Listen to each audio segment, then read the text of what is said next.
Hola, muy buenas y bienvenidos un día más a mi canal. Hoy, por primera vez, y espero que sea la primera de muchas, entrevistas de batalla. Nos encontramos hoy con el doctor Gerson Garrosa, doctor por la Universidad Europea de Madrid, profesor en EUSES Terres de l'Ebre, de actividad física en el medio natural, de teoría del entrenamiento. Así que... muchas gracias por la invitación, Abraham. Aquí estamos a darle batalla aquí a la entrevista. A ti, por aceptarla y por ser tan agradable en el trato como siempre. Bien. Así que muchísimas gracias. Si os parece bien, vamos a dividir la entrevista en tres partes. La primera parte será una parte en la que hablaremos de actividad física en el medio natural. Ya que tenemos un experto, vamos a aprovechar para hablar de unos cuantos aspectos que consideramos que son importantes. Una segunda fase donde hablaremos de una actividad que realizas en un club de ciclismo llamado Imparables TV, y finalmente una tercera parte donde hablaremos de algo que para descubrirlo vais a tener que quedaros en el vídeo, ¿de acuerdo? Así que empezamos. Gerson, actividad física en el medio natural. Ostras, vemos que detrás de ti tienes un rocódromo pequeñito hecho en casa. Para mi hija este. Es para la peque, ¿no? Es versión niños. Muy bien. Entiendo que te gusta escalar. Sí, es de mis deportes favoritos. Pero claro, para llegar a escalar, primero tenemos que tener unos conocimientos previos que son extremadamente necesarios. Sí.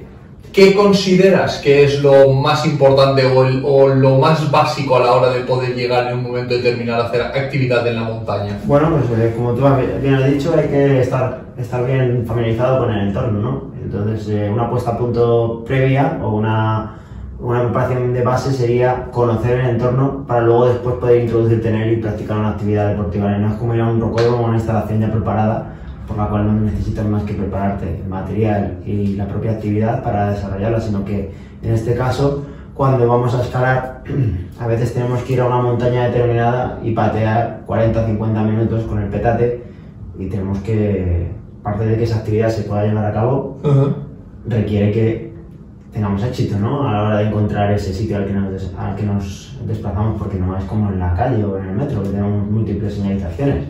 Y está señalizado de otra manera, a veces no está señalizado, y hay que interpretar caminos, hay que interpretar relieves, hay que interpretar sendas, señales, mapas, etc. Entonces, un paso previo para introducirse en cualquier actividad física en el medio natural sería dominar el mismo y conocerlo. ¿Cómo?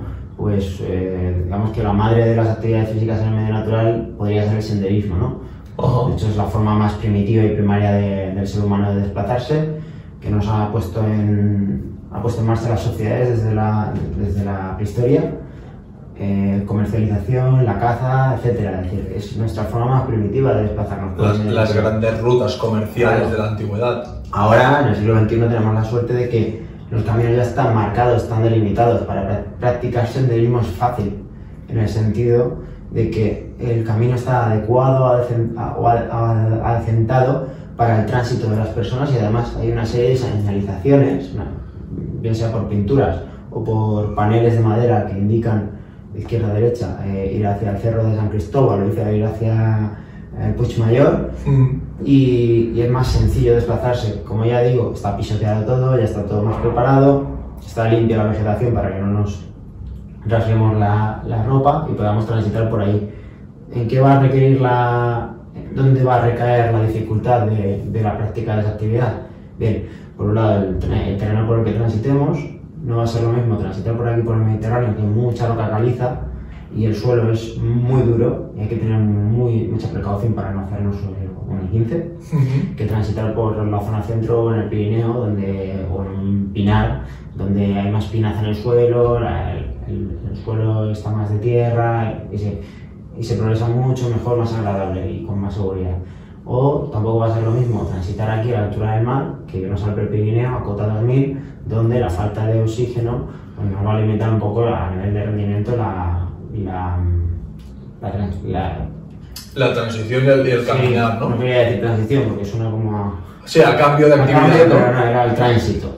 Y igualmente el desnivel que tengamos que afrontar también va a marcar en parte la dificultad, pero como respondiendo a tu pregunta, digamos una forma de iniciarse en el medio natural y para la gente que se está iniciando en la escalada, que se ha puesto tan de moda con el auge de los Juegos Olímpicos y demás, pues es esto, ¿no? Oye, que no es un rocódromo que hay a pie de calle, que nos estamos metiendo en el monte tiene unas normas, el monte tiene unas reglas no escritas, hace frío, hay humedad, hay otros animales, hay que respetar la fauna, la flora también, el terreno puede ser cambiante, puede ser peligroso, entonces todo esto está bien que lo mames antes, ¿no? Antes de meterte a hacer otra cosa, como es la escalada, que es una cuestión más técnica, está bien que conozcas el terreno donde te vas a meter.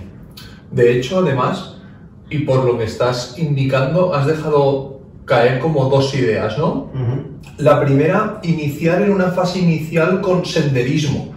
Entiendo que adaptando la dificultad a las condiciones de cada persona. Correcto. Y que finalmente es una actividad que puede realizar todo el mundo. Sí, de hecho, pues, como bien dices, es una actividad que puede realizar todo el mundo y que, en mi opinión, debería de realizar todo el mundo. No tenemos más que coger el ejemplo de nuestros vecinos los nórdicos. Esta gente, cuando quiere salir a pasear, a estirar las piernas, normalmente allí tienen mucha naturaleza.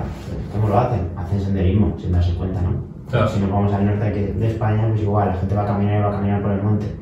Sin embargo, en Madrid, pues te vas a caminar por Madrid Río. En Barcelona te vas a la Rambla. Eso, el entorno está modificado, ¿no? Está urbanizado, no es lo mismo. Entonces, volviendo a la pregunta, el hecho de practicar senderismo para una persona que realice escalada va a ser un medio y no un fin para progresar, sentirse mejor, ganar confianza con el entorno, poder aprender a manejarse mejor y no perderse para poder llegar a los sectores o a los destinos donde va a practicar la escalada, mejorar su rendimiento.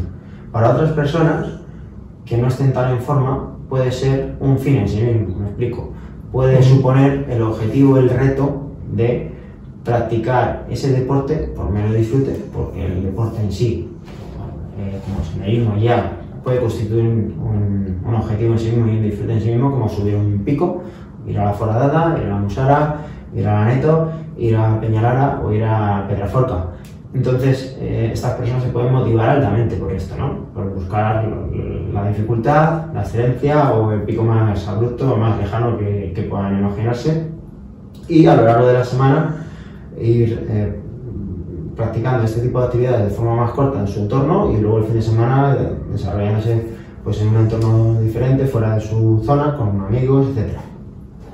O se puede practicar, como digo, como una parte de acondicionamiento físico que implica un gasto aeróbico importante, porque implica estar en el entorno, implica a nivel cognitivo estar concentrado de lo que estamos haciendo, de por dónde nos estamos desplazando, de tener previsión previa de condiciones climatológicas, de hacer la estrategia de la ropa que me voy a llevar, estrategia de qué voy a llevar en la mochila, cómo voy a meter ese material en la mochila, que no va a ser lo mismo haberlo pensado antes que no y haber tenido experiencias previas que no, porque a veces si no lo colocas bien te puede doler la espalda, porque el peso esté repartido abajo o porque esté repartido de arriba. Claro. Pues eso tiene que ir centrado. ¿Y eso cómo lo vas a averiguar? Pues experiencia. Viendo el vídeo, haciéndote un curso, preguntándole a un profesional o a base de ensayo.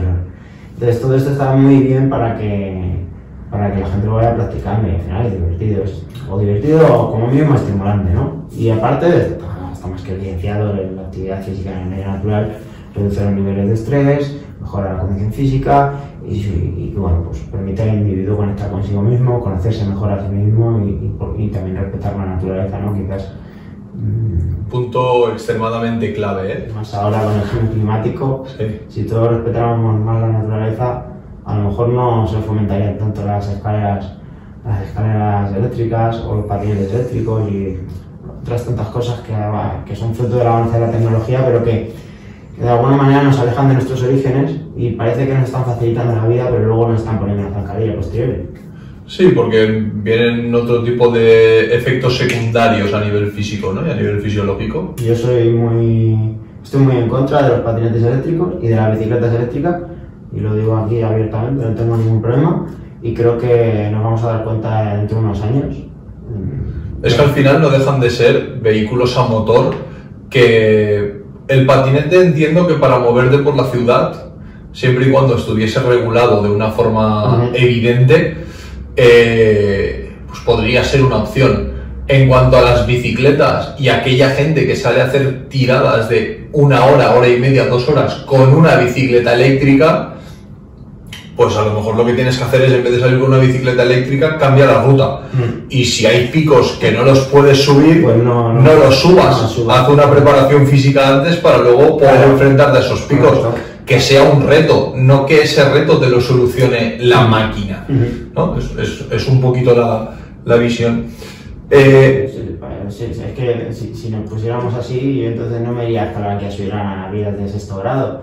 Podría ponerme unos pies de gato eléctricos que me permitieran subir la pared del Everest, no sé, por poner algo, ¿no? Entonces estamos, al final es un atajo. Sí que es verdad que puede ayudar a determinados sectores de la población, patologías, gente mayor, etcétera, pero en el momento en que hemos introducido esto, que es un atajo en la sociedad, se desvirtúa todo. Sí, y que este tipo de atajos, al fin y al cabo, lo que nos están llevando es un desacondicionamiento físico. Tal cual. Es decir, si tú eres capaz de realizar X y tú quieres hacer X más 1, si ese más 1 lo haces tú con tu esfuerzo físico, eso va a repercutir en un bien hacia tu persona. Si ese más 1 lo termina haciendo un motor o una rueda o lo que sea, pues sí, vas a conseguir el objetivo, pero no vas a conseguir ese condicionamiento físico, vas a conseguir subir donde sea, pero no con todos tus méritos. Y además eso va a suponer un impacto a nivel medioambiental, un impacto, no vamos a medirlo, porque no sabemos cuál es, pero un impacto. Uno. Si ponemos en unidades, 1. Tanto porque el patinete hay que cargarlo en casa, el patinete tiene un proceso de creación también y de destrucción después de su uso, y porque tiene una batería. Bueno, ya sabemos lo que está pasando con los coches eléctricos. Y una bicicleta eléctrica, una bicicleta normal, funciona perfectamente para ir de un punto a otro también, y el usuario, como tú dices, ganaría en salud. Llegaría exactamente igual. Entonces, atendiendo a ese primer punto que hemos hablado, el concepto de senderismo aplicado en función de las características de cada una de las personas y de los condicionantes, apto para todo el mundo, pero has hecho hincapié también en un segundo aspecto. El aspecto de orientarse en el campo, porque claro, no es lo mismo ir con un GPS por calles o por una ciudad que ir con un mapa o ir con incluso con rutas, apps de rutas de senderismo, pero que hay momentos que hay microsenderos o senderos que te llevan a sitios muy pequeños que no están marcados. Entonces, tú desde tu punto de vista de la docencia, ¿qué importancia le das a la orientación? Pues mucha, porque al final le estás dando al alumno, o en este caso al usuario, la autonomía para poder orientarse en el terreno y encontrar con éxito el sendero que necesita para llegar a un punto, o para regresar al vehículo, al coche donde haya empezado la ruta al inicio, y no perderse. Entonces, a mí me parece súper importante que una persona tenga unas nociones de orientación para poder moverse con soltura en el campo y evitar perderse y por lo tanto sufrir un accidente o extraviarse, que tengan que venir a buscarlo. Entonces, hay formas rutinarias y anteriores a las tecnologías, como los mapas cartográficos, que ya vienen representados mediante simbología, representan prácticamente todo lo que hay en terreno, te lo representan en un mapa, y ahí ya tú tienes que desarrollar esa capacidad de abstraer el mapa, de verlo como si estuvieras arriba y representarlo en el terreno para poder orientar. Pero eso es complejo, ¿eh? Sí, de hecho hay un deporte que se llama deporte de orientación, ¿no? Que le das un mapa a los participantes y tienen una serie de ítems por los que pasar, hay una baliza, y marcar los tiempos. Es un deporte muy interesante. De hecho, en la asignatura de materia que imparto, pues los alumnos tienen unos créditos, unas horas reservadas para la práctica de este deporte, que lo conozcan y que lo... Me parece muy interesante el concepto este que has hablado, y ahora continuamos con la orientación, de ver las cosas en 3D. Porque yo he trabajado muchos años de entrenador de baloncesto, y sí que es cierto que al final, con la experiencia, eres capaz de ver la imagen como si fuera una cámara sagital. Claro, estamos hablando de un espacio de 14 por 28 y con 10 jugadores y un balón, que tampoco tiene la complejidad de una montaña.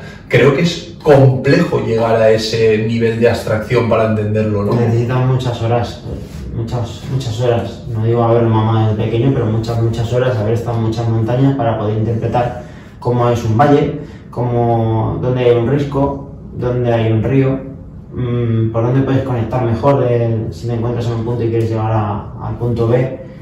Esto en el ámbito del senderismo, imagínate que estás extraviado o buscando un sector de escalada, que a veces los senderos no están marcados porque no son senderos hechos por la federación o los grupos excursionistas, sino que son senderos que están hechos específicamente para llegar a ese sector. Entonces, requieren muchos años, mucha experiencia de haber estado cotejando con mapas, ya sean digitales o sean analógicos, y haber hecho esas abstracciones tuyas para poder orientarte bien, orientarte muy bien, mejor dicho. Vale. Y también no hay nada más romántico que abrir un mapa cartográfico, tirarlo en la mesa y ponerte a soñar, ¿no? A volar, decir, bueno, pues por aquí, por acá, ojalá pudiera ir por acá, como si fuera un pájaro, ¿no? Aunque luego... Que luego vamos a ir por el suelo. Claro, vas a ir por el suelo, pero ya te imaginas que eres un pájaro para ir viendo un poco los trazados más mágicos, los trazados con mayor calidad o más potente, el que más te sugiera o el más duro, ¿no? Entonces tú ya te lo trazas, lo dibujas o te lo marcas con una aplicación. Ahora que ya estamos en la era más moderna, te lo marcas con una aplicación, te lo mandas al móvil o te descargas al reloj para poder seguirlo, y ya la capacidad de perderte se reduce a la mínima expresión, pero aún así hay gente a día de hoy que es escaladora o que va al monte y no sabe lo que es Wikiloc.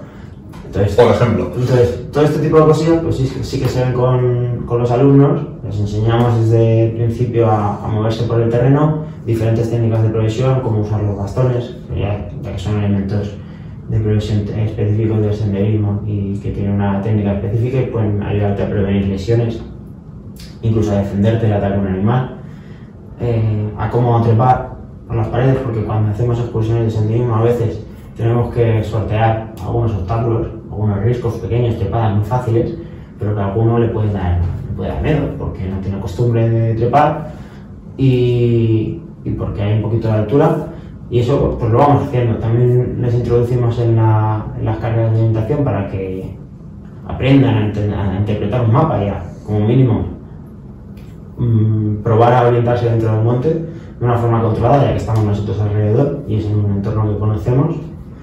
Y a posteriori pues tocamos otros palos, ¿no? Como la escalada o el barranquismo, la acampada, etc.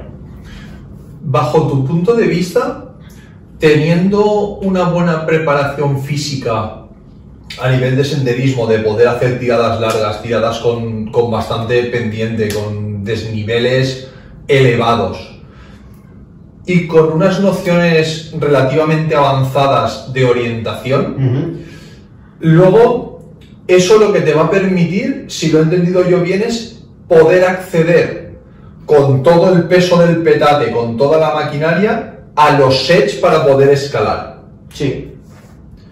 Si tu objetivo es la escalada, sí. Muy bien. Una vez llegas al set para escalar, ¿qué hacéis?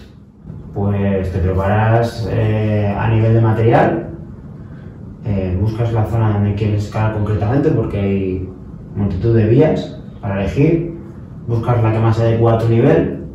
Para ello normalmente hacemos uso de una guía con una serie de reseñas y ahí pues haces, ya te digo, arnés, casco, porque siempre caen piedras de arriba, o pueden caer piedras de arriba, no porque haya un humano que la tire, sino porque también puede pasar un ciervo por arriba y deslizarse en una tartera y que haya un desprendimiento ligero de piedras y te caiga. Entonces, casco siempre, cuerda, mosquetones, partner check con tu compañero o compañera que te asegure ir para arriba a disfrutar. Qué bien. La verdad es que lo pintas muy bien.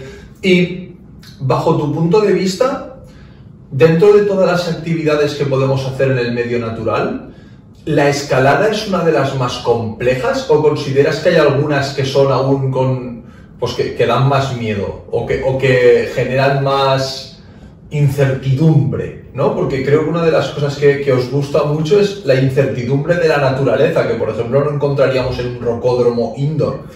Sí, bueno, incertidumbre es sinónimo de aventura, ¿no? Y lo que uno busca, por lo menos yo, para sentirme más completo y sentirme más realizado como individuo, es buscar un poco la aventura, tener que buscarme las castañas. Y esa incertidumbre te la dan en algunos deportes. Subir por una pared, por mucho que esté equipada, si subes la primera vez por ahí, tienes la incertidumbre de dónde van a estar los pantos buenos, de si te vas a poder superarlo o te vas a caer. Y caerse siempre es como... Da miedo. Da miedo, aunque es un deporte seguro porque vas con cuerda y si te caes te quedas colgado, pero da mucho respeto. Y esa incertidumbre te coge por dentro y te hace algo que ni el mejor medicamento, ¿no? O sea, es una droga, pero biológica. Pero de las buenas, de las que genera buenas endorfinas. Sí, y no te deja resaca. Eso es importante. Entonces, incertidumbre, sí, eso es la clave, ¿no? Eso es lo que realmente te acaba generando esa droga o ese exceso de adrenalina que luego te va a generar. Bueno, luego hay otras cuestiones, como los requerimientos que hay a nivel motor.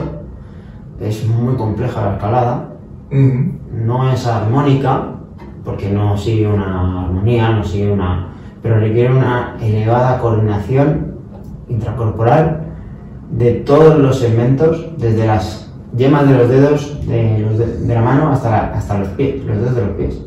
Entonces tienes que estar totalmente en consonancia con tu cuerpo y a veces los movimientos sí que tienen que ser fluidos y sí que son muy armónicos, pero como digo es muy compleja. Las técnicas no son tan complejas como tal, porque son A y B, traccionar con un brazo, traccionar con el otro, traccionar con los dos, hacer una bandera, un cruzado, una bicicleta, un bloqueo de hombros y poco más. No es una elevada complejidad, pero lo complejo es moverse bien, de forma coordinada, ¿no? Y de apretarlo justo aquí, bloquearlo justo aquí, bloquearlo aquí, para poder subir con sintonía y con éxito, ¿no? Y eso es verdaderamente precioso, y de hecho es que la trepa y la escalada es anterior a caminar en el ser humano a nivel evolutivo. Venimos del mono, ¿no? Y yo creo que no hay nada más primitivo que poder colgarse una barra y hacer una dominada. Es que eso hasta el más sedentario le gusta, ¿no? Porque te sientes muy... Es como, luego es un reto.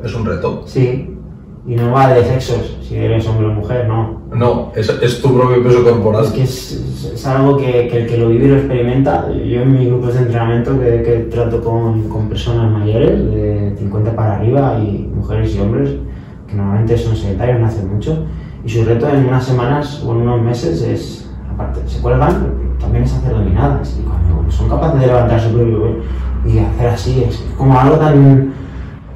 Eso va genial para los conciertos, porque si no ves, te coges claro, una dominada y ya lo ves todo, ¿no? Pero como lo tenemos en los genes, porque los genes, por mucho que haya evolucionado la especie, no han cambiado, pues cuando lo experimentas, sientes algo especial, y eso es parte del enganche. A mí hay una cosa de la escalada que me llamó mucho la atención. También es cierto que ahora me voy a ir como al Michael Jordan de la escalada, ¿vale? Que es Adam Onra, ¿vale? Creo que la última animalada, por decirlo de alguna forma, fue un 9C, que es el único escalador a nivel mundial que lo ha hecho. Tuve el placer de ver el vídeo en YouTube, que os recomiendo que si no lo habéis visto, por favor, vayáis a verlo porque es espectacular. La cámara está puesta de lado y parece que esté trepando normal. Sí, y cuando hacen el zoom desde fuera de la cueva, está colgado como un murciélago. En horizontal, sí. Está en horizontal al suelo, es increíble, me pareció. Dice que estuvo como, creo que en una entrevista que hizo en La Resistencia, creo que dijo que estuvo entre 2 y 3 semanas repitiendo y ensayando y repitiendo y ensayando hasta que consiguió hacer todo el bloque del tirón. Y la verdad es que me parece una situación que, pensándole en frío, me emociona, ¿no? El hecho de decir, pero ¿cómo son capaces de hacer estas cosas? Claro, estamos hablando de una persona en el mundo que lo ha conseguido. Y entonces dijésemos que tú con los alumnos llegarías a la escalada, harías escaladas o te quedarías más en lo que son vías ferratas, es decir, que por lo que tengo entendido, son un poquito más sencillas que lo que es la escalada en sí, ¿o me estoy equivocando? Sí, piensa que la vía ferrata hay que progresar por unos elementos artificiales, el hierro, que ya está conectado, son grapas y permiten ser agarradas con mayor facilidad y mayor... no tienes que romperte mucho la cabeza, es una grapa, ¡pam! Como si fueran unas escaleras, sí, entiendo. es como una escalera pero en vertical, ¿no? Y como la escalera para subir a la torre de un socorrista o a una chimenea en una comunidad de vecinos. Entonces es tremendamente mucho más sencillo y permite progresar. Sí que es verdad que también es seguro porque vas con un arnés y dos disipadores y vas conectado todo el rato a un cable que te permite, en el caso de caída, pues quedar anclado a ese punto, ¿no? Y el disipador al estirarse va a ir absorbiendo esa energía para que no te llegue a tu cadera.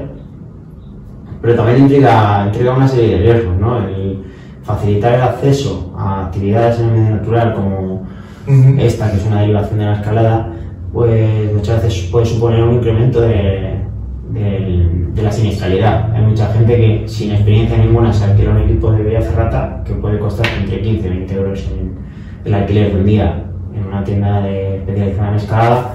Los propios usuarios se dirigen allí con una reseña o un vídeo de YouTube que han visto y se animan a probarlo. ¿Qué ocurre? Pues que ocurren los accidentes. Pues el no tener los conocimientos previos que estamos comentando. Porque no solamente A, B y C, sino que es A, B y C y hasta la Z. Hay que conocer mucho. Correcto. Hay que tener una formación previa para poder introducirse en este mundo.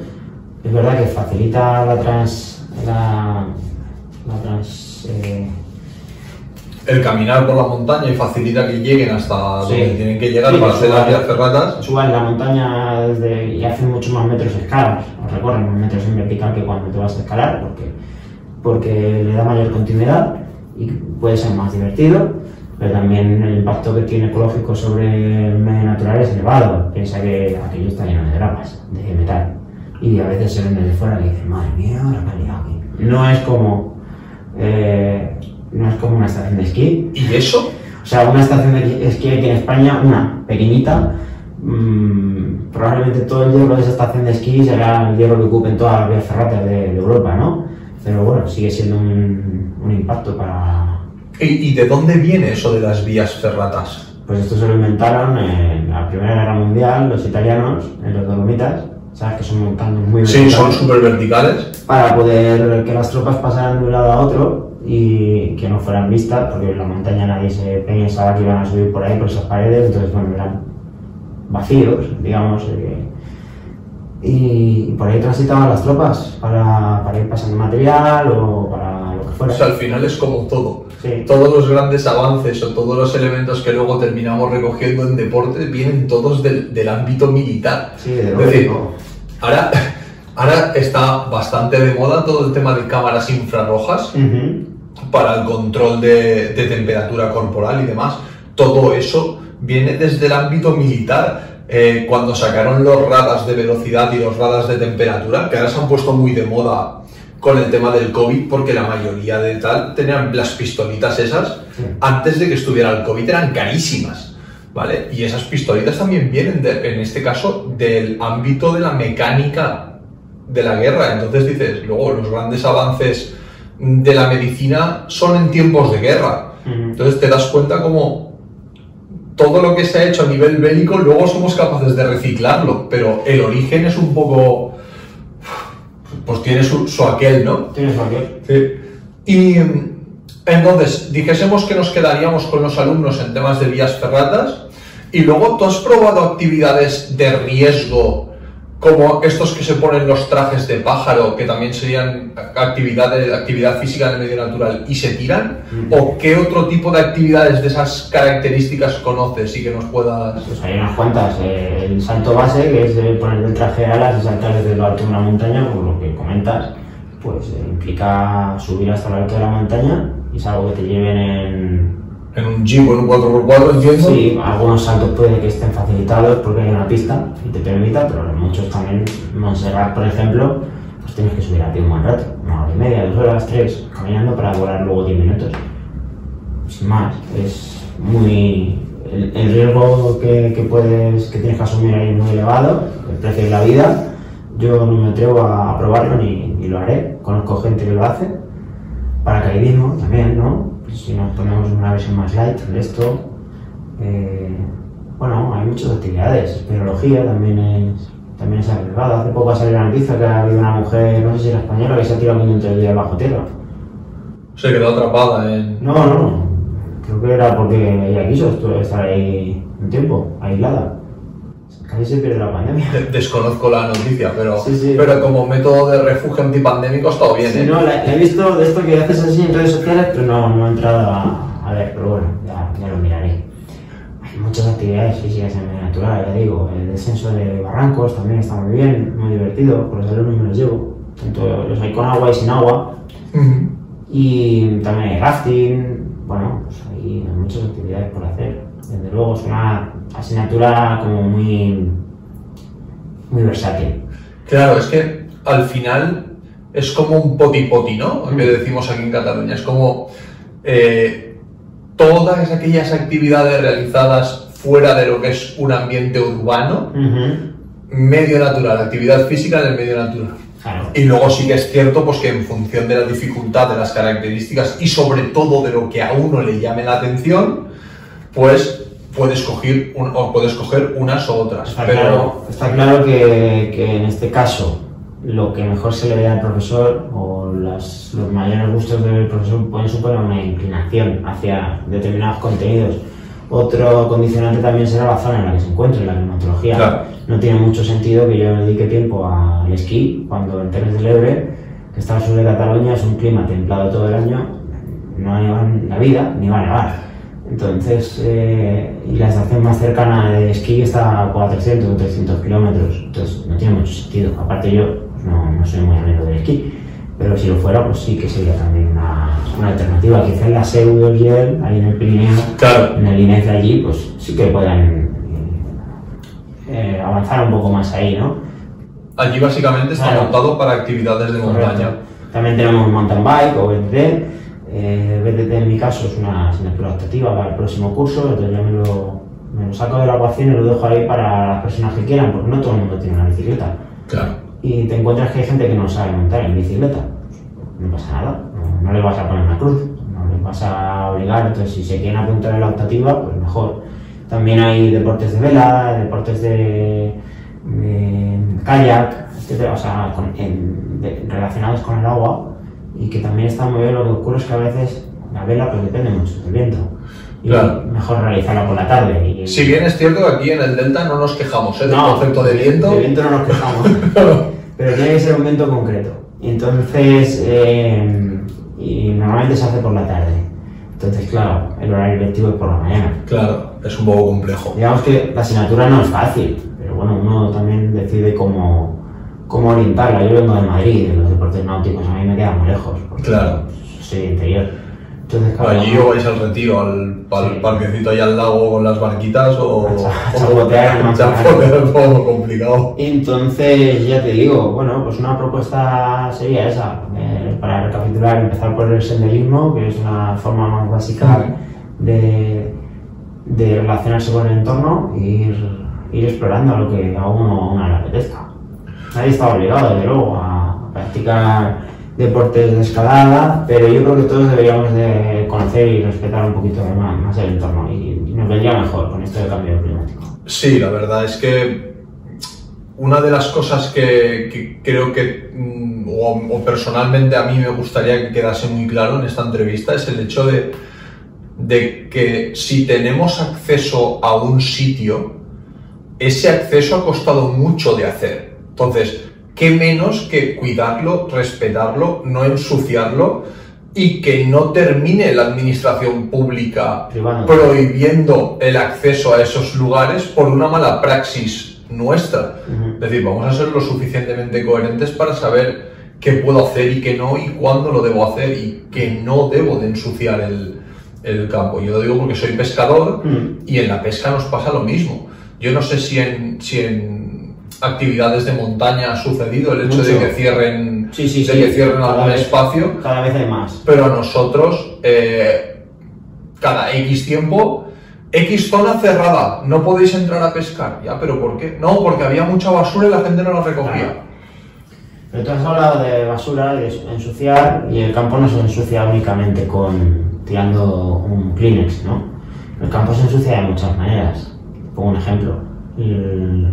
Si un grupo de adolescentes van por allí a hacer senderismo y llevan música con un altavoz portátil, y la música va ahí a la traca, están ensuciando el ambiente de una forma acústica, ¿no? Eso puede estar molestando a otros usuarios que han ido al monte en busca de un relax, de escuchar los pajaritos, y también están molestando, puede molestar a las especies que allí orbitan y estar modificando sus conductas reproductivas o de lo que fuere, ¿no?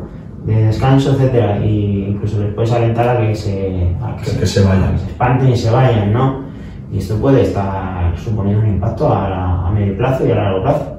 Entonces, cuando vayamos a la montaña, ojo con esto, ¿no? Respeto, música, hablar alto tampoco, pues hablar a un volumen adecuado con tu compañero o compañera y intentar dejar la mínima huella cuando vayamos allí, ¿no? Al igual ocurre con los coches. Si hay que subir a un parking de montaña para empezar a caminar y somos 6 personas y vamos en 3 coches, pues a mí eso me parece un poco precipitado, no es necesario. Podemos quedar abajo y subimos en un coche con 2, siendo 6, en este caso serían 2 coches, pero en ningún caso 4 o 3. Es lo que siempre hago hincapié también con los alumnos, porque ahora son 22, yo les cito en un punto y soy muy pesado con esto, ¿no? Dice, oye, en mi coche hay varias plazas, podéis venir conmigo y vosotros, por favor, repartiros los coches, porque si vamos a subir 22, mejor dejar 5 coches en esa zona donde vamos a aparcar que no 15. Claro. Pero bueno, pues vamos haciendo poco a poco. Bueno, pues creo que después de este pequeño resumen que has hecho y que hemos entrado en un tema que considerábamos clave, podríamos dar por cerrada esta primera parte y pasaríamos a una segunda parte un poquito incluso más personal, ¿no? Imparables TV, un proyecto que ya tiene unos años y en el que has tenido la oportunidad de participar. Sí. ¿Cómo se dio esta oportunidad? ¿Cómo pudiste? Porque la verdad es que me parece increíble. Yo lo primero que vi fue, te conocí en la universidad y al poco tiempo te veo en Teledeporte. Y era en plan, ¿qué haces Gerson en Teledeporte? ¿Qué haces Gerson en la tele, no? Y entonces fue cuando empecé a preguntar y a ver qué es lo que había. Y me gustaría pues que nos contases un poquito cómo empezó todo, porque a mí me resulta súper emocionante, la verdad. Bueno, pues es un proyecto que nace hace ya una década prácticamente. Todos conocéis a Santi Millán, el presentador de televisión. Nada, pues Santi tuvo una época en la que le gustó mucho la bici, se fue rodeando con gente que estaba ahí en el mundillo puesta, y aparte pues tenía una productora junto con su compañero, productora que grababan vídeos, anuncios, etc. Se les ocurrió, Santi tenía un proyecto, era una carrera dura, la Titan Diesel, y se les ocurrió pues grabarlo y ponerlo en la televisión. Funcionó muy bien. O sea, a partir de ahí empezaron a llegar los sponsors, marcas que te dejan sus productos para que los testes y los pruebes o te dan apoyo económico, etc. Y eso hizo que el proyecto fuera creciendo, ¿no? Que fueran participando en diferentes carreras o eventos, no solamente en España, sino fuera. Iban pasando los años, pues, curiosidad de la vida, pues conocí a Santi a través de un cliente que tenía yo de entrenamiento personal en Madrid, y bueno, nos conocimos, nos hicimos amigos, nos dimos los teléfonos, tal. Luego me fui a vivir a Barcelona, seguimos en contacto. También conocí a Carlos, el CEO de Imparables, y por algunas o por otras pues un día me invitaron a participar, ¿no? Ostras, qué guay. Ya sabían que yo también era para bici, algo bien en mí, y bueno, pues no lo hice mal y siguieron contando conmigo, y hasta el día de hoy pues llevaré 4 o 5 años en el equipo, y yo estoy muy contento porque al final es una oportunidad de materializar todos tus deseos como ciclista, porque hemos comentado hace un rato que me gustaba la escalada, pero el deporte que más he practicado siempre ha sido el mountain bike, que también es una actividad medio natural y es perfectamente compatible, pero lo que más he hecho durante mi carrera estudiantil y a posteriori y a nivel profesional quizás, pues ha sido el mountain bike, es lo que más he visto que más brilla. Lo que más te gustaba, ¿eh? Sí, todo me ha gustado, pero de lo que más te gusta y donde ves que rindes más, Pues también es lo que... La competitividad. Mejor retroalimentación tiene. Si tú ves que con menos esfuerzo eres capaz de ganar a muchos en bici, pero que haciendo senderismo, escalada no tanto, pues al final... Pues te pones a hacer bici. Claro, te pones a hacer bici. Al final pues puedes participar en carreras como las que he participado con Imparables, con gastos pagados, con materiales para probar de alta gama, ropa, vestuario, pues es una gran suerte que he tenido. O sea, la verdad es que, por lo que comentas, es una experiencia brutal que te ha permitido viajar y tener experiencias a nivel internacional, ¿no? ¿Entiendo? Sí, sí. Y estas experiencias, para ti, ¿cuál ha sido la más bestia o la que más has dicho, con esto he tocado el cielo? Pues yo creo que toqué el cielo con Suiza. Fuimos a hacer la Swiss Epic, y es verdad que Suiza está aquí cerca. Y también hemos ido a Sudáfrica, que está todavía más lejos, pero Suiza fue bestial, porque era una carrera que ya quería hacer desde hace muchos años, de las más duras del mundo, y poder no solo ir y acabarla, disfrutarla, estar ahí con el equipo, con tu compañero, con Arnau, que era mi compañero en aquella carrera. Pues las carreras de este calibre se desarrollan en parejas. ¿Vais en parejas? Sí. Vale. Sí, por cuestiones de seguridad en principio y porque, bueno, pues está así definido a nivel competitivo. Pero todo el mundo, sí. Es decir, los profesionales también van por parejas. No se puede participar de forma individual, ¿no? Vale. La única forma que tienes de acabar una carrera individual es que tu compañero haya sufrido un accidente, una caída, un percance y no finalice y tú puedas seguir en carrera pero sin entrar en clasificación. Pero tú por tu cuenta, en batalla, no te puedes inscribir en una carrera UCI por etapas y decir, no, que voy yo solo, no te van a dejar, necesitas pareja. Necesitas pareja. ¿Os piden unos baremos de tiempo o algo para poder entrar? ¿O simplemente es el hecho de voy en un club reconocido y por medio del club ya me presento? Tienes que estar federado, eso sí, y luego pues pagar las cuotas que no son precisamente esto. Y luego, pues sí, el baremo no es previamente, sino luego tú tienes que rendir cuentas etapa tras etapa, o sea, hay una serie de cortes. Vale. Si una carrera está pensada, una etapa está pensada para que la hagas en 4 horas y la haces en 5, pues estás fuera. De acuerdo. Te sacan fuera. Es decir, que lo que es, una vez estás federado, tienes un club, ya tienes una pareja con quien presentarte y ya has podido entrenar con él o de la forma que sea. El baremo de poder continuar o no ya es dentro de la misma competición, no es previo. Y muchas carreras, no en todas, tienen un prólogo el primer día, que es contrarreloj, y la salida será escalonada, pareja por pareja, y se toman tiempos y en función de esto luego se agrupan las salidas en cajones. El cajón primero serían los más fuertes, para que tengan más capacidad de aceleración y de tirar fuerte sin que nadie les estorbe por delante, que esté como en el motociclismo, ¿no? Sí, sí, que dijésemos que el primero tiene la pole y que luego en función de la marca se van poniendo. Sí, entonces bueno, nosotros cuando vamos siempre salimos en el cajón B o en el C, el primero es el A. Claro. Entonces, pues es eso, ¿no? Y luego ya está el D o el E. Bueno, pues nosotros yo ya estando en el C o en el B ya me... Claro, estamos hablando de nivel mundial, donde van profesionales. Sí, hay muchos profesionales, pero luego también hay mucha gente pues, como nosotros que han tenido un sponsor o bien han cogido y se han estado ahorrando un tiempo para poder pagar el para poder participar. ¿Y cómo preparas? Porque claro, por lo que he entendido yo, sois varias gente de varios sitios que termináis juntándoos para correr la carrera. Pero claro, esto, entrenar juntos es muy complicado. Sí, porque además no vivimos ni en el mismo... Ni en la misma zona. No, claro. Claro. Entonces, de vez en cuando organizamos alguna quedada con el equipo para vernos, para hablar de los objetivos, qué tal nos ha ido, entrenar, hacer unas fotos, comer, etc. Pero por lo general cada uno entramos por nuestra cuenta. Sí, sí. Y nada, yo con que tengo mis estudios y mi preparación y me dedico también a preparación física de ciclistas, pues ya me aplico yo mis cuentas. Entonces yo mismo te pegas con el látigo cuando... ahí tiene sus ventajas y sus desventajas, pero a mí me ha funcionado durante muchos años, no he tenido problemas. Pero eso es brutal. O sea, yo, una de las cosas que siempre he dicho es que el conocimiento es poder. Luego, podremos entrar en muchos debates si solo el conocimiento es suficiente, que bajo mi punto de vista no, necesitas más cosas. Pero el conocimiento es poder, ¿no? Vamos a dejarlo ahí. Entonces, el hecho de que tú te puedas autogestionar es una pasada. Porque es como, bueno, pues como los nutricionistas que tienen los conocimientos para poder hacer ellos la nutrición, ¿no? Que a los deportistas nos cuesta, porque la formación que tenemos durante el grado no es suficiente, ni muchísimo menos, y por tanto no tenemos ni la base prácticamente de los conocimientos necesarios para poder generar una nutrición de un deportista profesional.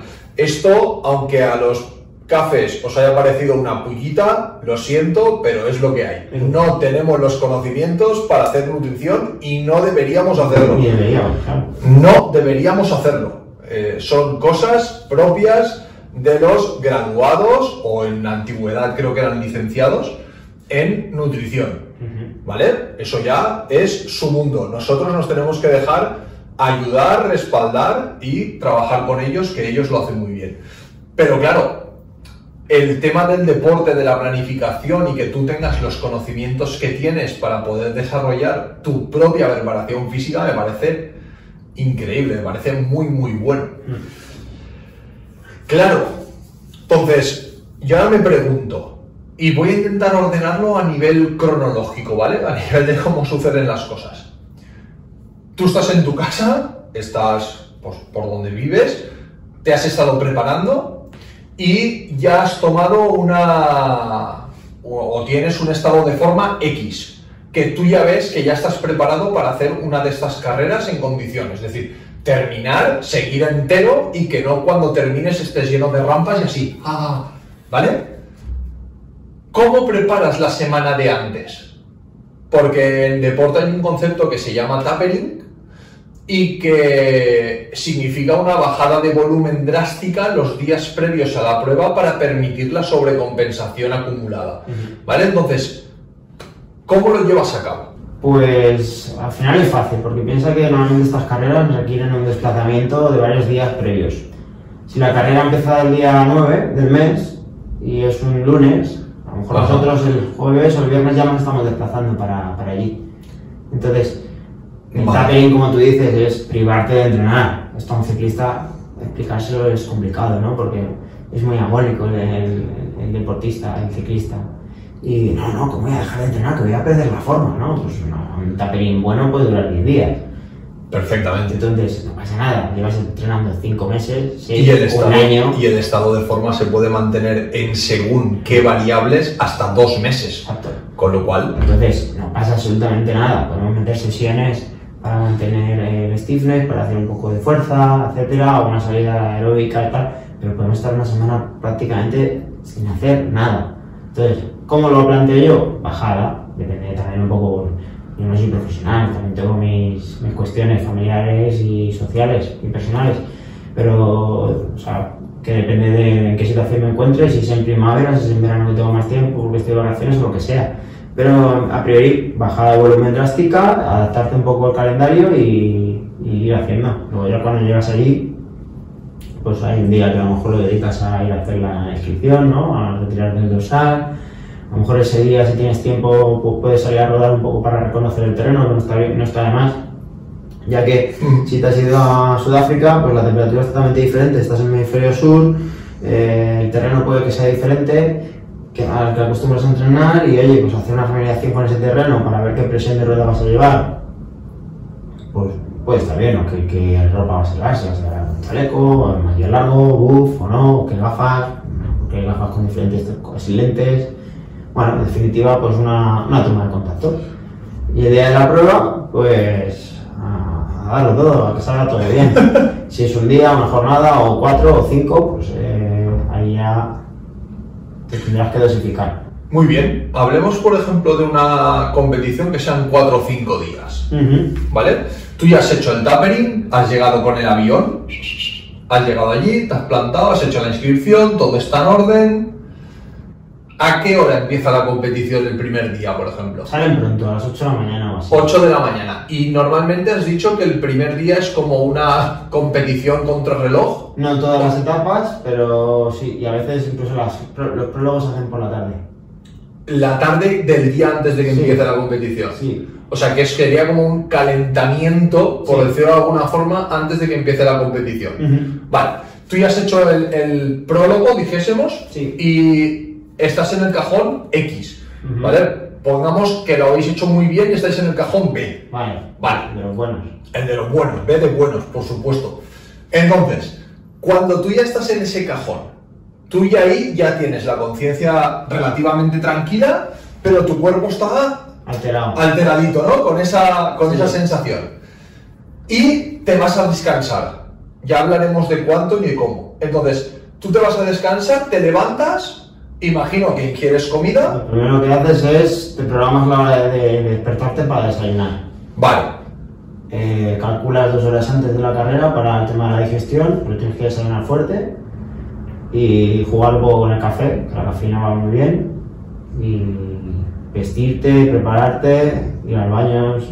Yo suelo ir al baño antes de competir, porque te evitas un montón de marrones luego. sí, es trabajo que te dejas hecho, ¿no? Entonces, sí, para mí ese es el orden, ir a salir, llegar lo antes posible para poder calentar un poco, ya que a primera hora, en función de donde estés, puede hacer frío. Ponte que estás en los Alpes, pues hace frío, entonces sales de manga larga, pues incluso con guantes o no, calientas un poco, 15, 20, 30 minutos para coger temperatura, depende de lo que te estés jugando en la carrera y de la estrategia que quieras llevar. Si vas a terminar la etapa, pues tampoco hace falta que hagas el calentamiento de tu vida, porque ya los propios primeros metros te van a poner en tu sitio en la etapa. Ahora, que quieres apretar y salir a fuego, pues claro, necesitas haber hecho un calentamiento para poder apretar el motor tan fuerte al principio sin pasar factura luego.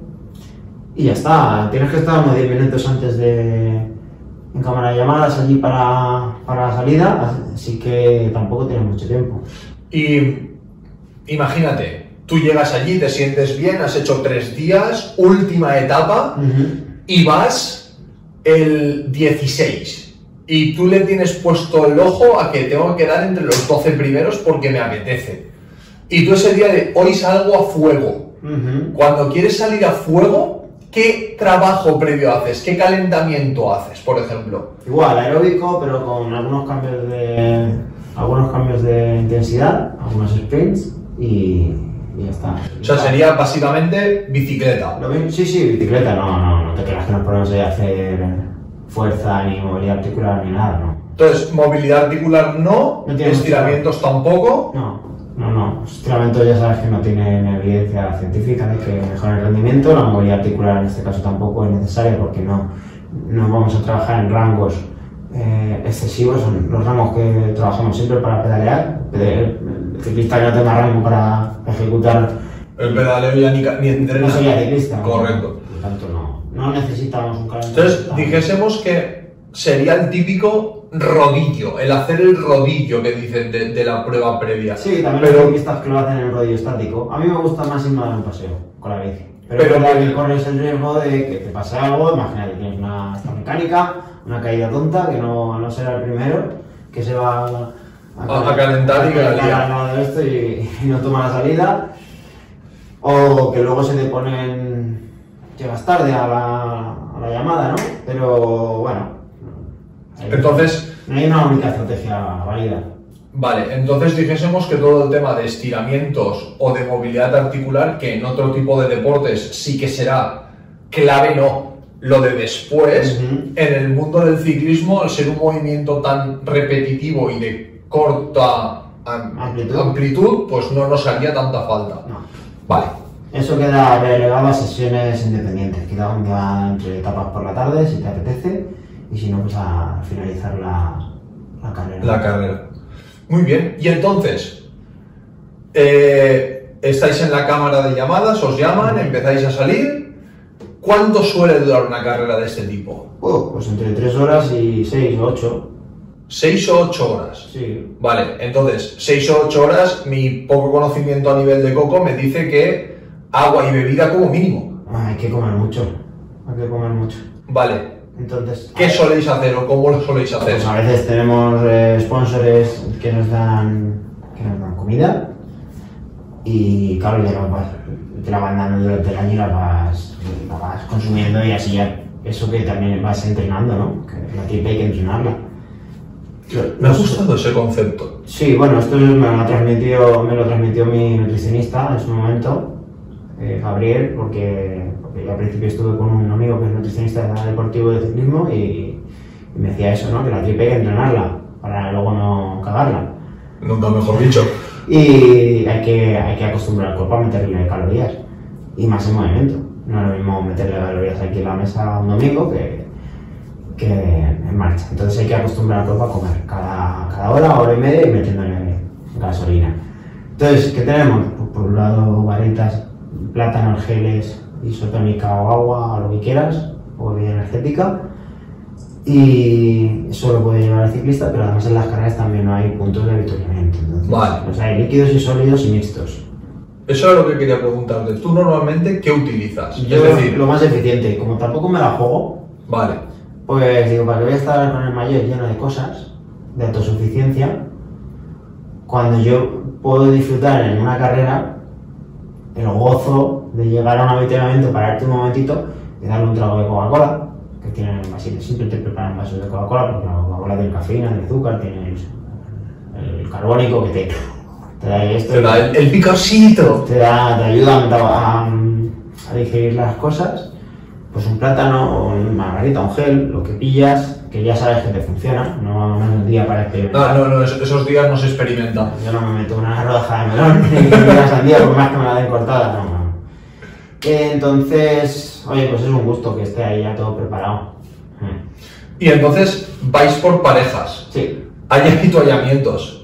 ¿Siempre os paráis? No siempre, depende de las ansias que tengas tú o tú y tu pareja como equipo para optar a ganar o como te lo quieras tomar.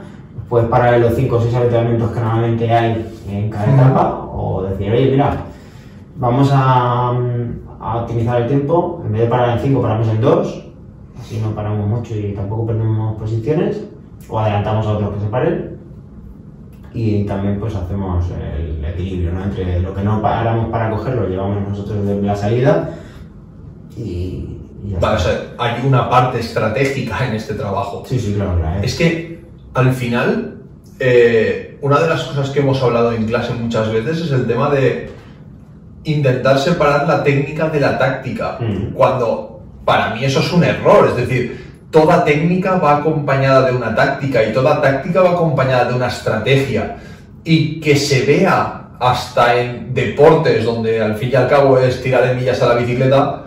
Pues hay muchas cosas. Correcto. Como por ejemplo pararte a abrigarte antes de bajar una bajada muy larga de 20-30 minutos donde puedes coger frío. Si no te paras al principio, luego es difícil pararse. Y imagínate que has bajado por una zona sombría, húmeda, y ya bajas a 50 por hora o a 60, te enfrías mucho, empiezas a temblar, y esa temblera luego va a costarte mucho más quitártela que el simple hecho de haberte parado arriba antes de iniciar la bajada, que son 30 segundos, que a lo mejor la temblera te la quitas en 7 minutos luego, o en 8. Y esa temblera te va a disminuir bastante, te va a mermar a nivel físico y te va a disminuir también las capacidades técnicas para seguir bajando bien, y a nivel psicológico también te puede afectar. Y el coco. Entonces son tonterías o detalles que si tú estás por la labor de analizarlos y prevenirlos, te va a ir mejor que a otros participantes. Claro. Por mucho que estén más fuertes que tú. También la táctica, la técnica de bajada, ¿no? Hay gente que no le dedica mucho tiempo. A mí me encanta dedicarle tiempo porque soy muy perfeccionista y me gusta aprender a bajar bien y a leer la trazada, que tampoco es fácil. Tú tienes varias oportunidades para bajar por un sitio, pero si vas a 40 por hora tienes que interpretarla, no es como una carretera que tiene 2 carriles y puedes decir, carril izquierdo, derecho, no, aquí hay el izquierdo central, el derecho, por cuál voy, y vas muy rápido, a ver a cuál le ves más color, a este le tiras. Y a veces que aunque le veas más color te encuentras una sorpresa. Entonces, todo esto te puede quitar energía porque estás apretando demasiado la musculatura, los antebrazos, vas a ver pulsaciones, y el que es capaz de bajar relajado, bajar más rápido, frenar menos, y gastar menos, se recupera mejor que otros y encima puede coger oposiciones. Y, obviamente, puedes prevenir también caer. Sí. Cuando te caes te puedes hacer daño, entonces ya sí que está. Pero daño de verdad, sí. Porque en una bici a 40 o 50 por hora, en medio de la montaña hacia abajo... Tú o la bici, que luego te subas y dices, hostia, no me cambia bien. Entonces te estás el resto de la carrera con problemas en el cambio mecánico. También hay la otra estrategia. Yo no soy muy de pasar por los ríos. Prefiero perder 30 segundos en pasar por el río, coger la bici a cuestas y no mojar la bici. Hay gente que le da igual. Yo soy muy conservador con la bici por el tema mecánico. Vale. Prefiero evitar problemas de la mecánica. Y normalmente siempre tengo un poco de lubricante escondido para a partir del kilómetro 60 a la hora 4 o 5 darle una lubricada a la cadena. Una lubricada a la cadena porque va a funcionar mejor y te vas a poder evitar problemas. Yo ahora siempre veo mucha gente con complicaciones y problemas, pinchazos, se les rompen las cadenas, no sé qué, tal. Y a mí casi nunca me pasa nada. Solo pinché una vez, creo, en una carrera por etapas. En todas las que he participado, ¿no? Y lo subsané rápido. Pero yo creo que siempre la gente tiene problemas. Y yo no sé si es que tienen mala suerte o no han sabido... Yo creo que puede haber un poco de todo.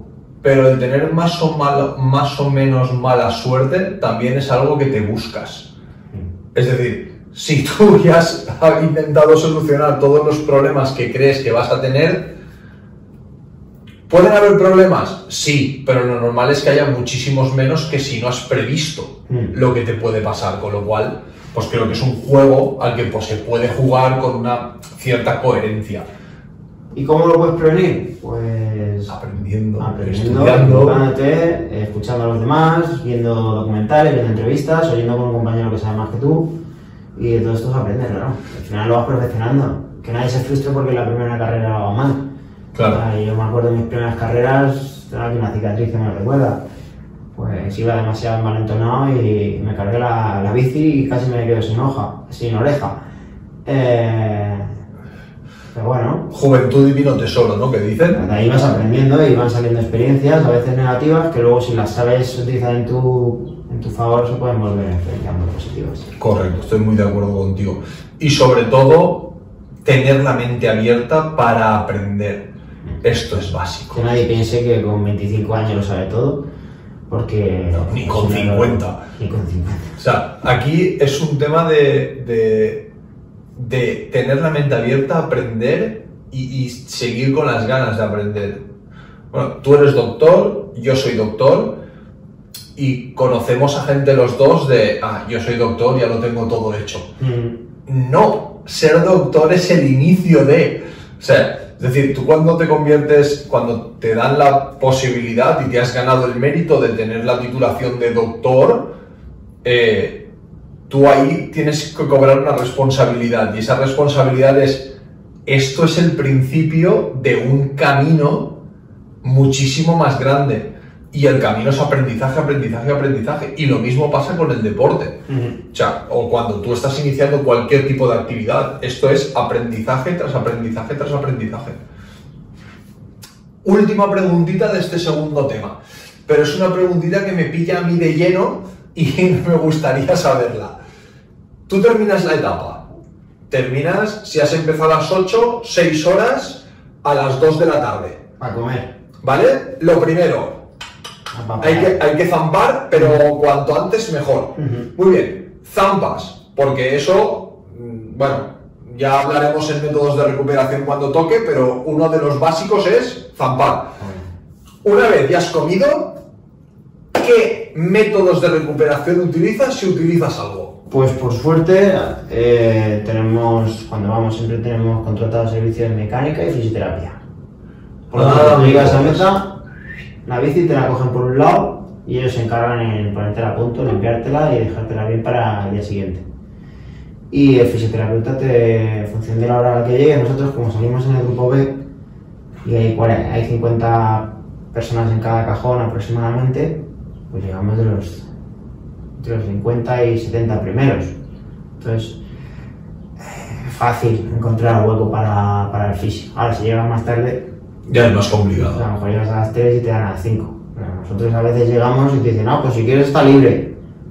Y vas a fisio. Y luego ya comes.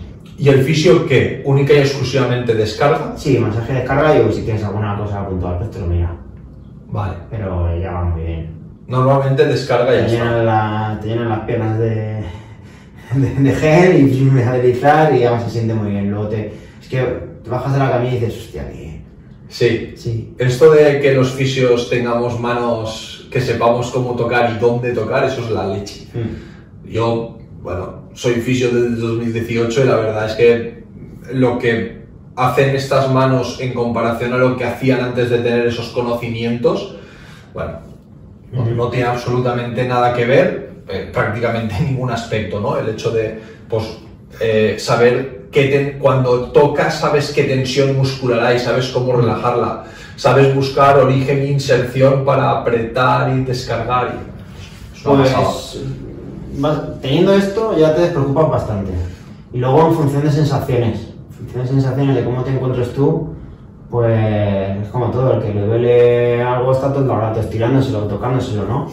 Pues si te duele las piernas, pues a lo mejor tú buscas ir a un río y quedarte ahí un ratito, meter las piernas en el ojo para bajarle, no sé, el chazón, ¿no? Por así decirlo. Bueno, ese es un tema que a día de hoy es controvertido. O la ducha, pues ponerte agua fría, si se puede, porque tampoco podemos siempre con el equipo, que a veces tenemos que irnos a grabar o esperar al resto a que vengan y comer. Claro. Si se puede, a mí siempre me gusta hacer siesta. Soy muy de siesta. Bueno, yo ahí estoy totalmente de acuerdo contigo. Y nada, media hora, 3/4 de hora y es que te levantas nuevo. Y a lo mejor te cuesta un poco arrancar, sí, pero no pasa nada. Y a comer, seguir comiendo.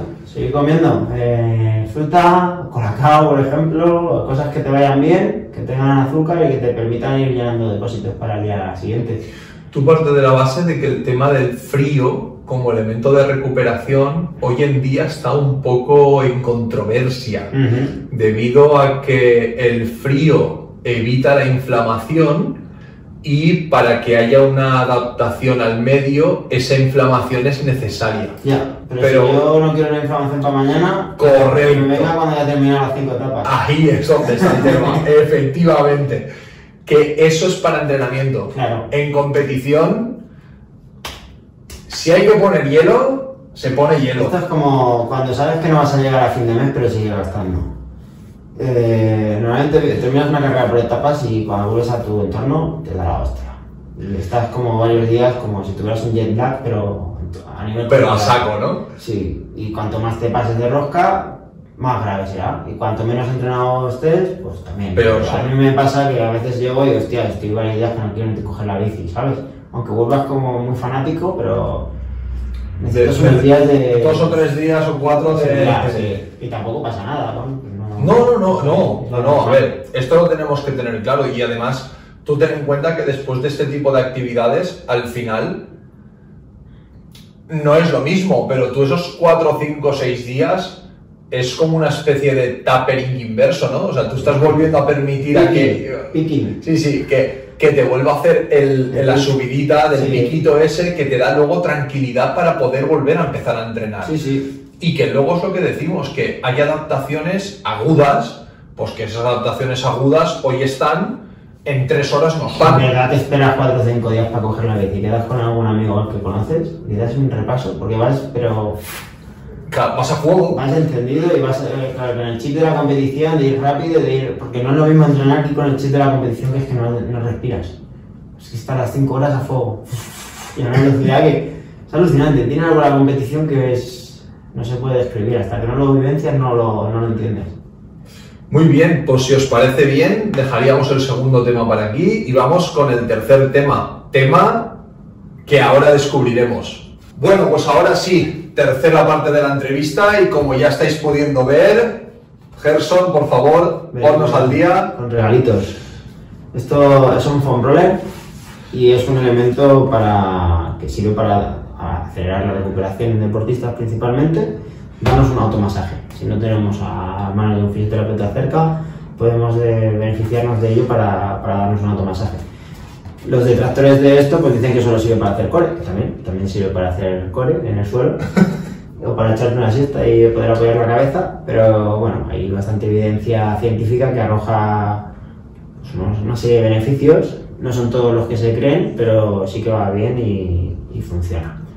Entonces, hay de diferentes tipos. Los hay sólidos, como este, de polietileno expandido, y los hay semisólidos, que simplemente tienen un recubrimiento de poliestireno expandido, pues una goma, digamos, blandita, sería como la de las colchonetas de fitness, que recubre un plástico duro PVC tipo cañería o tubería.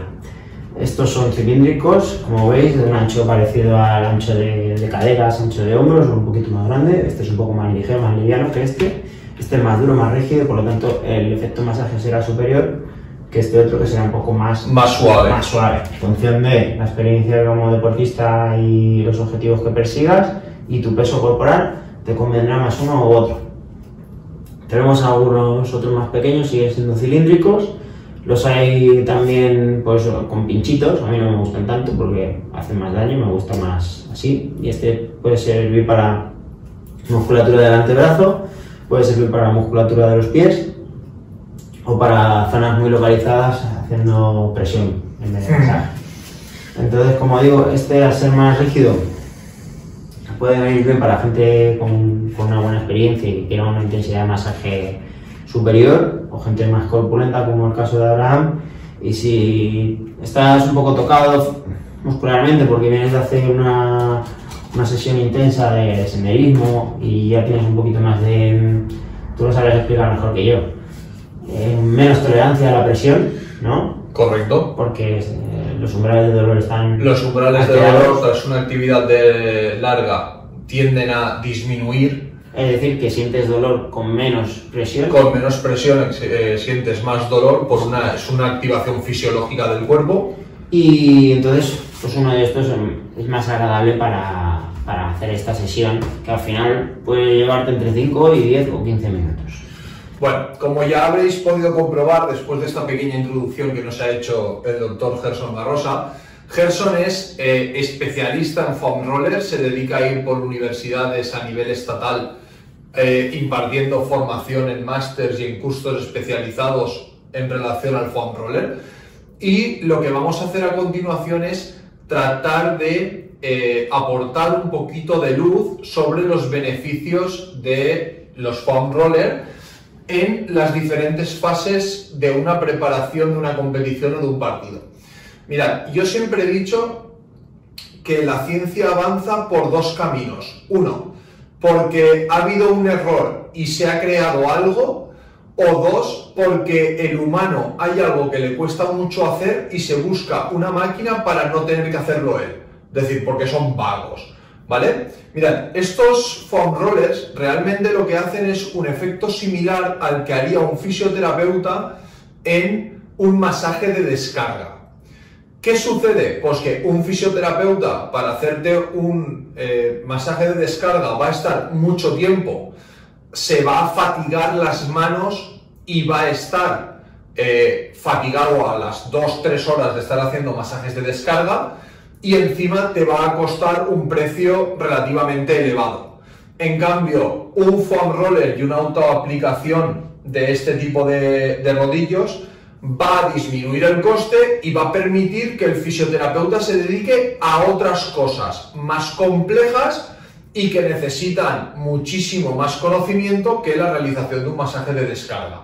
¿Vale? Creo que hasta aquí podemos estar todos de acuerdo. Muy bien, no podría haberlo dicho mejor. A partir de aquí, hemos estado hablando solo de la parte de final o la parte de hacerlo aislada. ¿Tú crees que tienen algún tipo de aplicación en un calentamiento? Porque, por ejemplo... Yo creo que sí. Es que he visto muchos clubes de deporte colectivo, que es en el ámbito donde yo más me muevo, utilizándolo previamente al inicio del calentamiento. ¿Por qué? Bueno, por un lado constituye una entrada en calor, una activación a nivel muscular, sobre todo del core, también de los brazos, y depende de la postura que utilices, requiere cierta activación muscular, ¿no? Para poder aplicarte el automasaje, por lo tanto ya estás activando el cuerpo. Se puede activar de diferentes maneras. Si no vas a desarrollar un esfuerzo aeróbico, pues ¿para qué te vas a subir a una máquina de de bicicleta, ¿no? Claro. No tiene, porque el calentamiento puede ser contexto dependiente. Bueno, de hecho, Debería de ser contexto dependiente. Dado que hay gente que no calienta, pues podemos debería, ¿no? Vale. Eso por un lado, y por otro lado también se han visto beneficios a nivel de mejorar la amplitud de movimiento. La amplitud de movimiento, O el ROM. el range of motion en inglés. Entonces, sí que es verdad que hay gente que dice que bueno, es que sí, aumentas el movimiento, pero también pierdes cierta activación a nivel De stiffness. Sí, no, de stiffness no, que puedas desarrollar más fuerza muscular, ¿vale?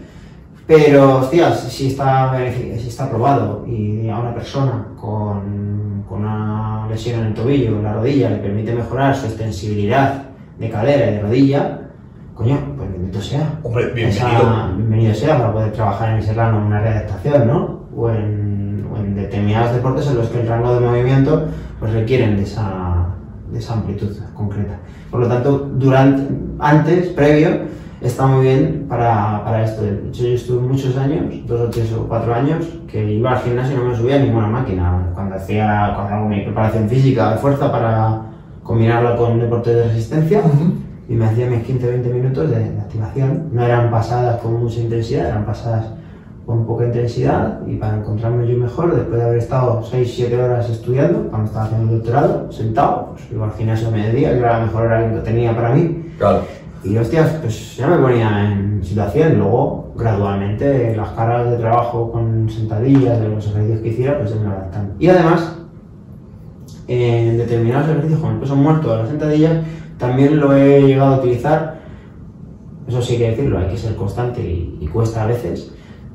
Como método de, no voy a decir recuperador, pero sí que te permite mantener el stiffness entre repetición y repetición de un ejercicio de sentadillas. Y parece que no, pero si tienes 4 series y entre esas tres series estás haciendo un poco de foam roller a nivel de isquiotibial, pues luego te encuentras mejor para afrontar el resto de series. Diferentes repeticiones, quería decir series. Pero es súper interesante porque nosotros en medios de recuperación sí que lo vemos como un elemento de recuperación post-actividad. Y yo también. Por el... Nosotros no sé si decían los fisios o me incluías a mí. Los fisios, y luego cuando en CAFE damos medios de recuperación también lo vemos, ¿no? El hecho de decir, pues esa facilidad que tiene para generar un masaje, y que si lo haces con la orientación adecuada, que eso es un elemento clave, cómo eres capaz de ayudar al retorno venoso, sobre todo en piernas, que es un factor determinante a la hora de recuperarte. Pues todos esos aspectos nosotros los vemos, con lo cual no solo los efectos interseries, sino también los efectos intersesiones o intrasesiones, que ahí es donde está la gracia, ¿no? Correcto, exacto. No es lo mismo terminar una serie y quedarte mirando el móvil que caminar por la sala o estar más activo para encarar la siguiente, ¿no? Y esto en atletismo lo teníamos muy mamado porque hace muchos años de su atletismo y entre repetición y repetición te mandaban a correr. Y hostias, sí, te fatigabas un poco a nivel metabólico, pero hostias, no sé, es como que... La chispa, ¿no? La chispa. Disipabas los efectos nocivos de hacer pesas que todos conocemos, ¿no? Que te deja un poco ahí, que dices, hostia, cada vez me noto más rígido, más... Lo disipabas, tío. Con este ir y venir de trotar, ¿no? Ese aeróbico ligero que al final supone, pues eso, ¿no?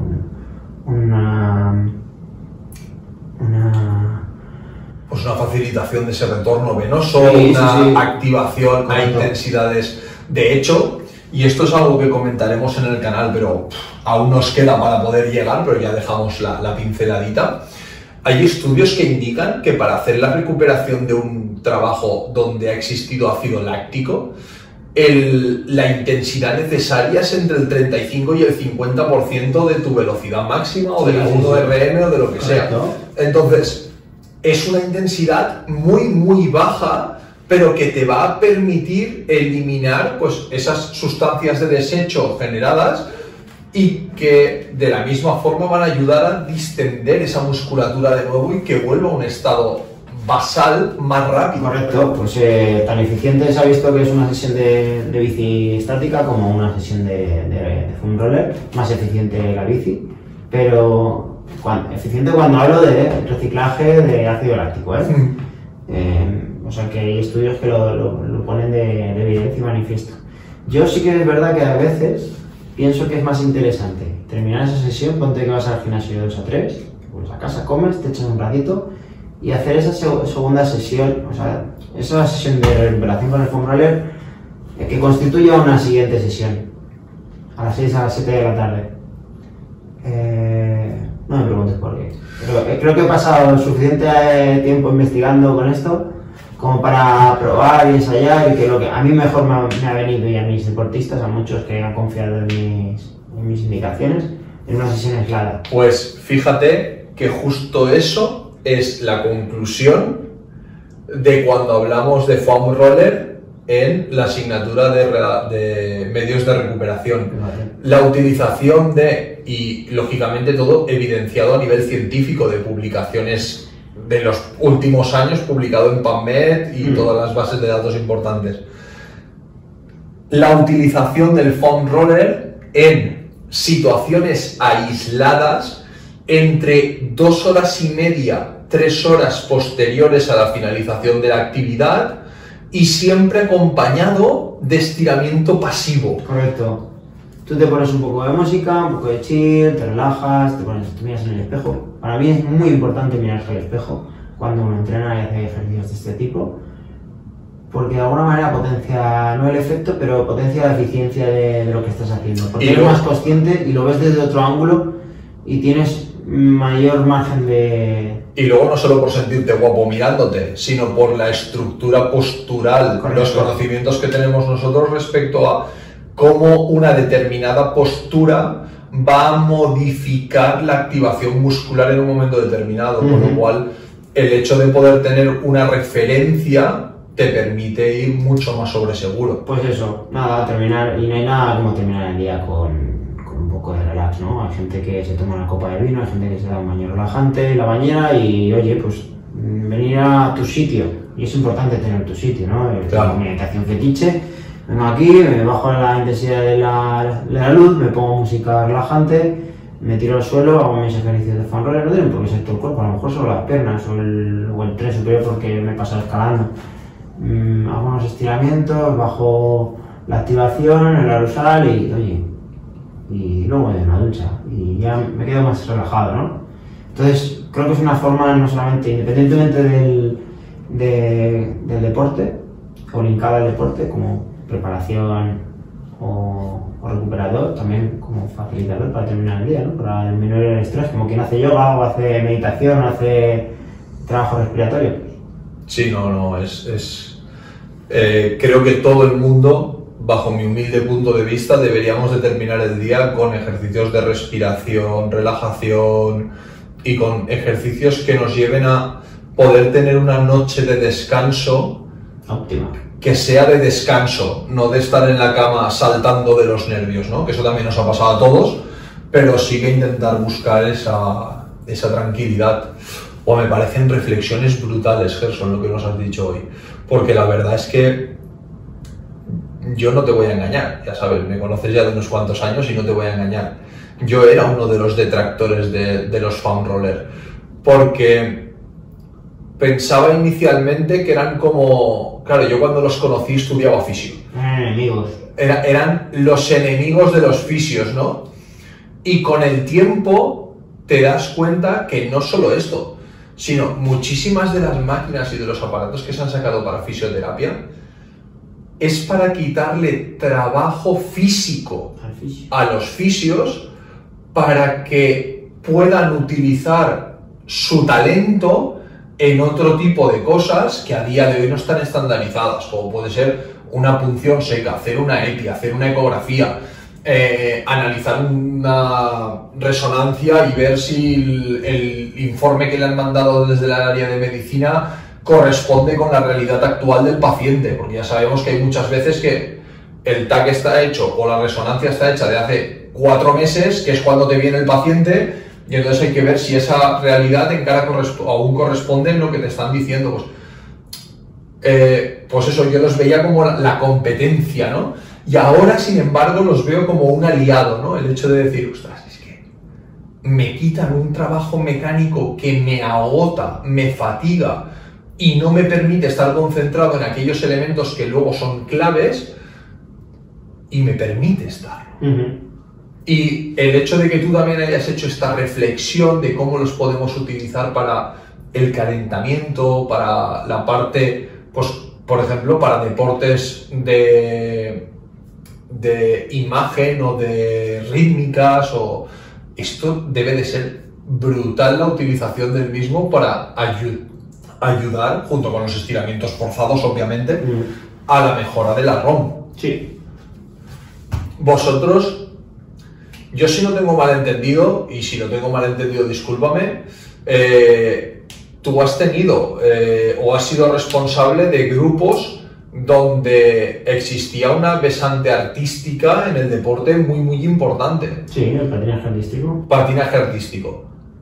¿Los utilizabais como tal, como elemento de...? Sí, los utilizamos como parte de Vuelta a la Calma y lo llevamos siempre en la mochila. Y ellos, aparte que son un tipo de deportistas muy casados con los estiramientos, conseguí sin mucho esfuerzo introducirlo ahí y ya lo tenían como Vuelta a la Calma. Era eso, más estiramientos estáticos. Qué bueno. Pues bueno, Gerson, darte las gracias. Un placer. Por esta magnífica charla. La verdad es que yo he estado extremadamente cómodo y también pido disculpas a los oyentes porque, como habéis visto, no soy periodista, ¿vale? Igual que no sé dibujar, no soy periodista, pero he intentado hacerlo lo mejor que he sabido. ¿Tú has estado cómodo? Sí, mucho. Pues esto era lo más importante de todo, pues la comodidad y que estuvieras bien. Pues ya estamos. Ha sido un placer, Abraham. Igualmente, Gerson. A seguir y a me gusta. Por cierto, chicos, primera entrevista de batalla. Pronto viene la siguiente, ¿de acuerdo? Os vamos a dejar en la parte de abajo links por si queréis adquirir los foam rollers, por si queréis adquirir alguno de los materiales que podemos tener nosotros más a mano y que utilizamos en el día a día. Así que nada, muchísimas gracias por vuestra atención, os esperamos en la próxima entrevista de batalla y no dudéis que esto es la aplicación práctica de lo que estamos viendo en la parte teórica. Así que muchas gracias por todo y nos vemos en los próximos vídeos. Adiós. Gerson, muchas gracias, señor. A ti. Un placer. Adiós. Hasta luego.